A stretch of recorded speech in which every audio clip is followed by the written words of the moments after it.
Hi everyone, Assalamualaikum warahmatullahi wabarakatuh. Let me introduce myself. My name is Nurul Afita.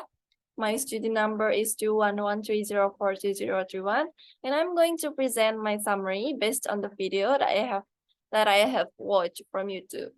Also, this video is made to fulfilling my intermediate listening task.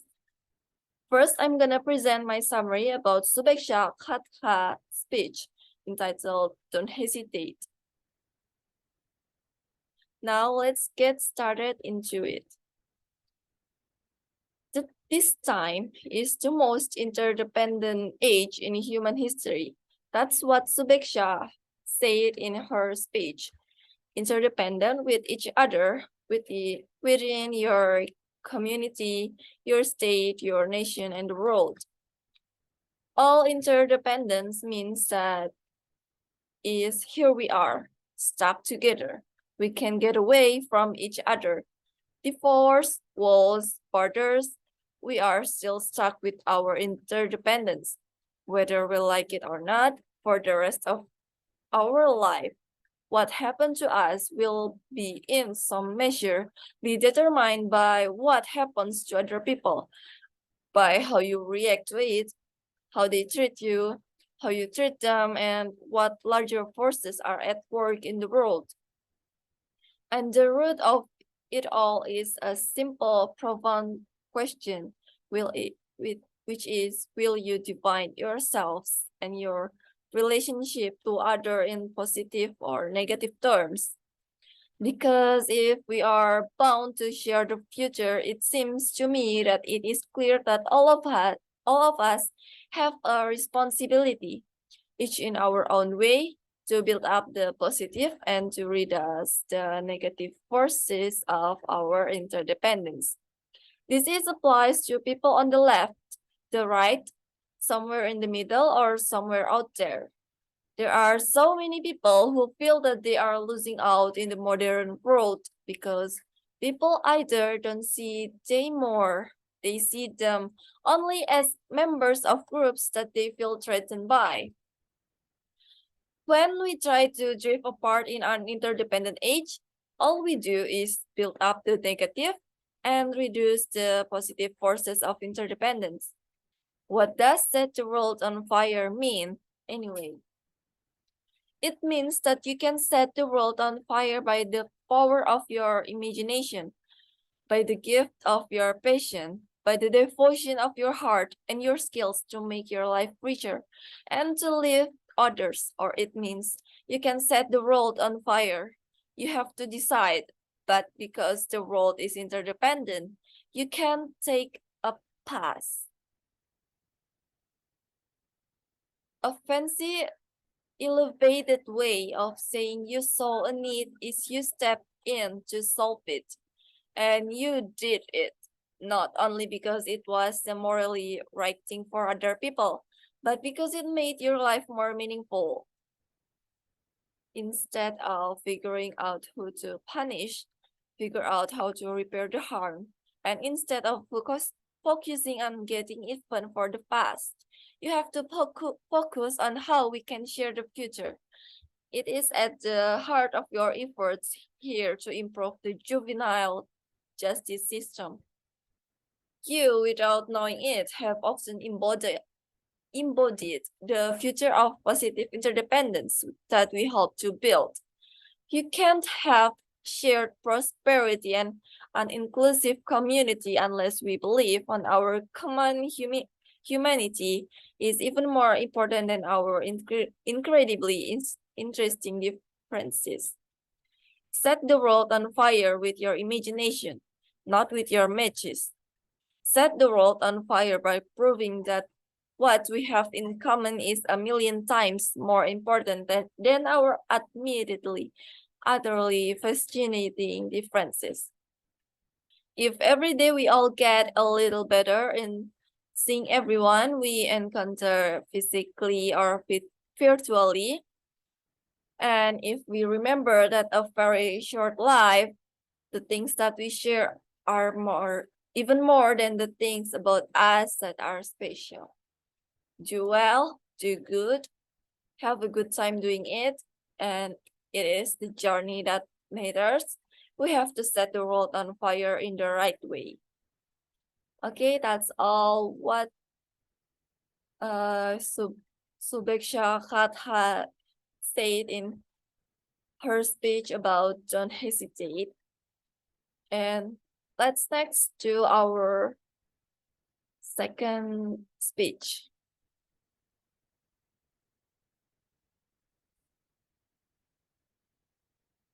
Okay, so in the second summary, in this second my second summary is about understanding fast of English conversation. The first thing to do is you need to understand the English language. Then you need to practice your English skill and share it with your friends so your English will get better. After that, you can also practice your English understanding by working on a worksheet to increase your pronunciation, intonation, and vocabulary. Language is a habit. The more you use it, the more you understand it better. To try to understand each word, you can use the same structure and vocabulary yourself in your own conversations. You also can learn more about idioms, phrasal verbs, expressions, and grammatical points so that you can see them yourselves and you'll understand them in a fast conversation. As you spend more and more time conversing in English, you'll realize that apart from learning how to speak English, you also have to sharpen your listening skills. The sharper your English listening skills are, the better you can speak and converse in English in the most natural way. When you chat and talk to natural English speakers, you'll come across those who speak maybe a bit too fast for you, but keep in mind that this is really common. So in this video, give us some tips that we can learn for better in understanding fast English. First, we have to watch and listen to material that feature natural English conversation, such as TV shows, movies, podcasts, and radio show. Music is also a great way to enhance your listening skills and your English vocabulary too, especially since modern music has lots of natural English conversational lines injected into their lyrics. Third, turn your idle time into learning time. If you have some free time, such as if you are commuting and riding the bus, or you are waiting for something, or maybe you are just cleaning the house, take this as an opportunity to continuously learn. Play English material in the background or grab your phone and listen privately too. Fourth, make it a habit. Make a conscious effort to be consistent in learning and listening to English material. I have no doubt that doing this regularly will definitely polish your listening skills. Don't be afraid to progress your learning. If you feel like you are already very comfortable in listening and understanding the easier English conversation, don't hesitate to advance yourself to harder ones. Learning English is a continuous journey and process.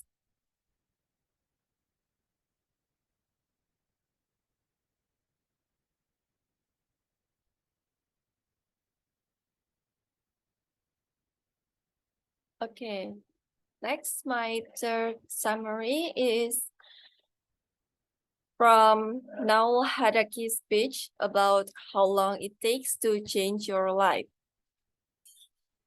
Okay, let's begin. Have you ever thought yourself before going to sleep tomorrow is the day I will change tomorrow?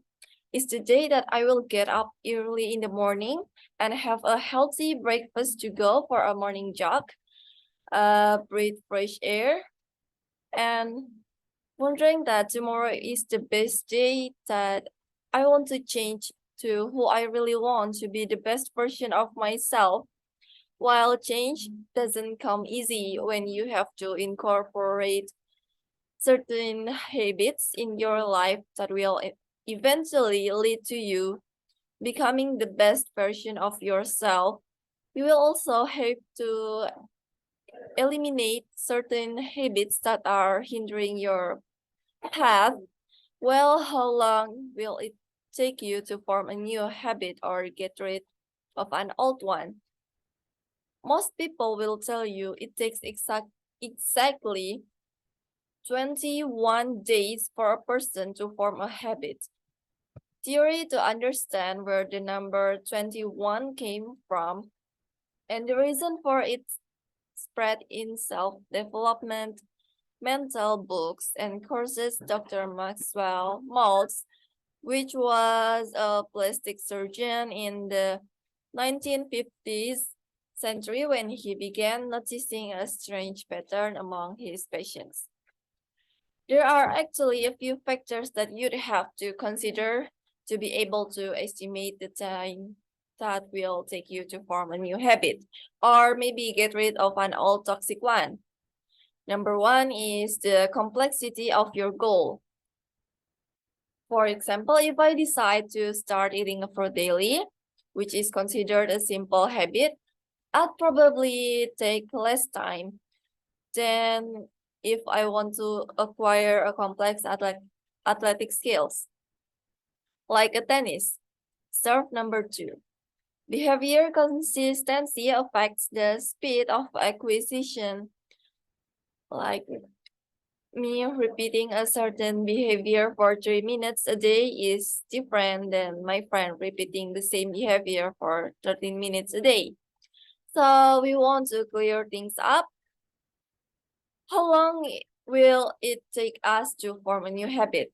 If you want to know the time required to form a new habit or get rid of an old one, you may need 2 or 8 months and not just 21 days. And it doesn't actually matter how long it takes as much as it matters that you have to begin with today. And once you begin, make sure to maintain your new habit, make it part of your schedule set. You have to you have to remind that you have to create a supportive environment when you want to create a better habit.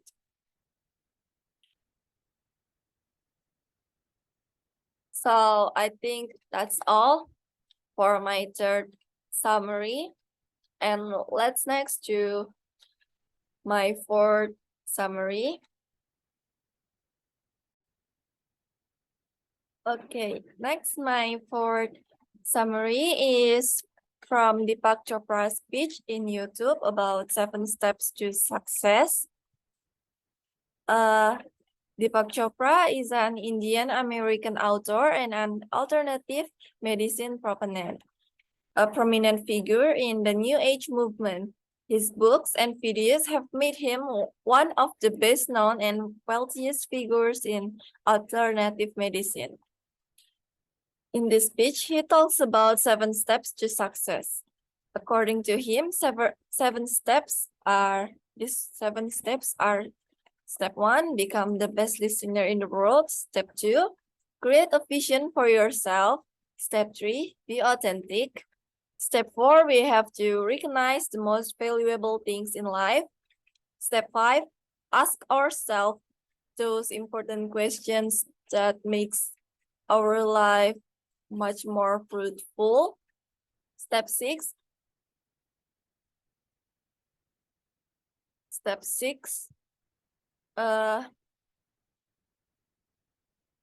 hold on to the presence in which experience happens and recognize that experiences in time. And the last step is doing. We are living in a society today where everybody is doing bundles of conditioned reflexes and nervous, constantly being triggered by people and circumstances into predictable outcomes. In this speech, he also quotes, create a vision of yourself. Get together with people who want to share your vision. Bond with them, emotionally complement their strength with your strength. There's nothing that cannot be accomplished when we share a vision together, when we mind emotionally, when we complement each other's strengths. Okay, next, this is my fifth summary. This summary is based on Amy Morin's speech about the secret of becoming mentally strong. Okay, let's get started. Everybody, or everyone, has the ability to build mental strength, but most people don't know how. Learn to regulate our thoughts, manage our emotions, and behave productively despite our circumstances. The three basic factors of mental strength. No matter what your goals are, building mental strength is the key to reach your greatest potential. Researchers have found that inviting your friends actually leads to depression. That's just one of the traps that our minds can set for us. Uh,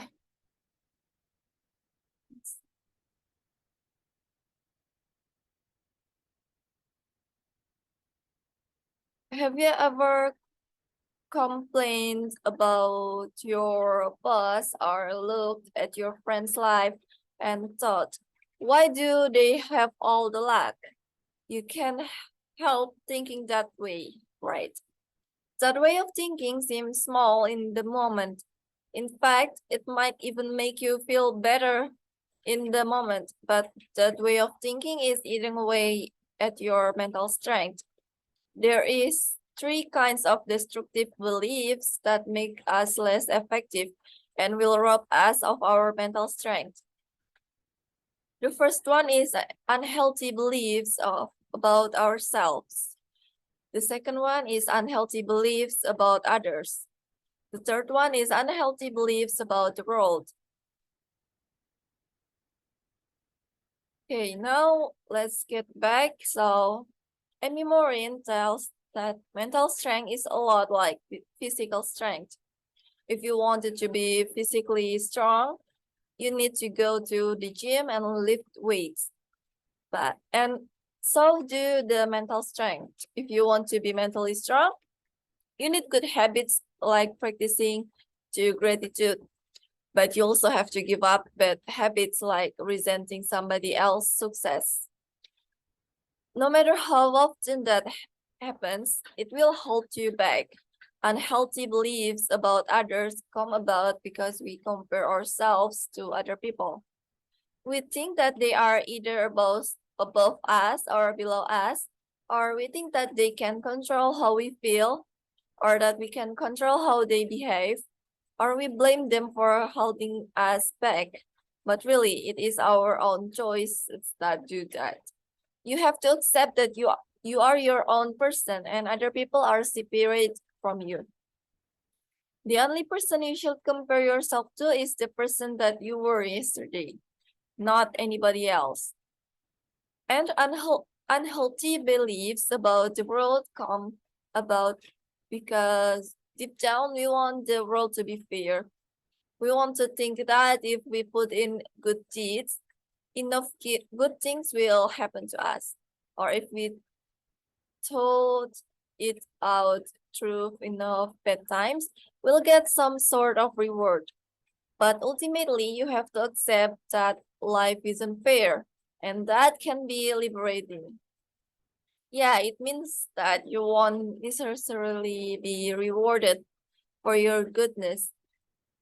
It also means that no matter how much you've suffered, you're not doomed to keep suffering. The world doesn't work that way. Your world is what you make it. But of course, Before you can change your world, you have to believe that you can change it. Okay, that's all about Amy Morin's speech. Now, my sixth summary is from a YouTube video uh, entitled with I Quit Social Media for 30 Days. Okay, now let's begin to my summary. American millennials spend more than 3.5 hours on their phone every day. A majority of that time is spent on social media. Matt Avella quit social media for 30 days. The first few days were the most challenging.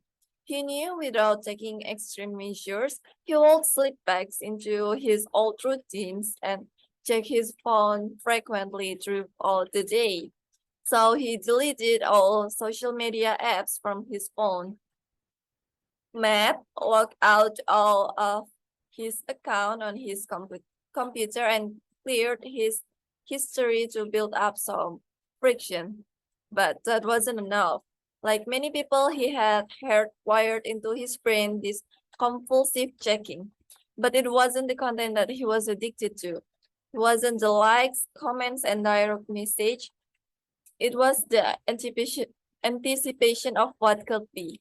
Maybe that potential client message you back. Maybe one of your posts went viral. So he knew he had to create some distance. He committed to leaving his phone in the bedroom while he worked, and could, he kept it at home while he left the house. You know the classic triple pat, the moment right before you left your house and you check your phone, wallet, and keys. He turned it into the double pat, just his wallet and keys. After a week, Matt stopped clinching for his phone and no longer felt weird to leave home without it. There are a number of reasons why you might want to quit social media. Um,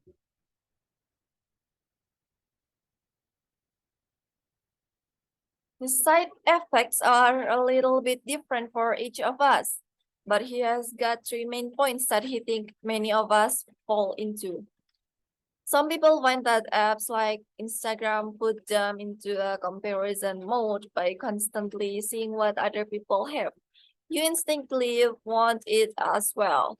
While others are addicted to the feedback and attention, one study showed that many people would prefer a mild electric shock rather than sit alone in a room for 15 minutes. Your phone can make you feel connected, less alone, and it preoccupies your racing mind. And because of that, it is a massive time killer that can distract you from your work and hinder productivity. So when he started this 30-day social media detox, he actually never intended to stop posting. Originally, for him, the negative side effects seemed to only be boiled down to comparing himself to others and wasting time through distractions and browsing. And he wanted to see if he could get the benefits of using his platform like Instagram to connect with his audience without actually using them. So posting through a third-party app. In the first 2 weeks, Matt shared a few photos and tweets, but after he disrupted the feedback loop, he lost his drive to keep up and stopped sharing. He did continue to post videos to YouTube, which he uses as a platform. Similar to a blog, it doesn't have the same addictive effect as social media for him. For the first week, he grabbed his phone without even thinking, unlocked it, and started swipe through screens, looking for something to preoccupy his wandering mind. Then he snapped back to reality and realized he had deleted all his social apps. Matt started to spend much less time on his phone, averaging 23 minutes of screen time per day. Compare that to the previous month when he spent 98 minutes a day on his phone. Have you ever given the excuse, I don't have enough time to do? He know that he has definitely done it in the past. Whether you want to start reading more, go to the gym, or start a business, a lot of times we think we just simply don't have enough time to do it. When in fact, maybe it is our priority that aren't really in check. Maybe we need to think about where we're spending our time to begin with, like social media. Once you start to identify the things that you value in your life, the things you really want to bring into your life, you have to get rid of those distractions. The narrative of social media grooming is a seductive one, but it is much of a dead end as spending an extra hour picking out which tie to wear before giving a speech. With the additional hour every day, Matt was able to be a little bit more productive, which means that he could get ahead with his work and he could either spend that on creating more content, more videos, or he could just take some time off and spend it with his family.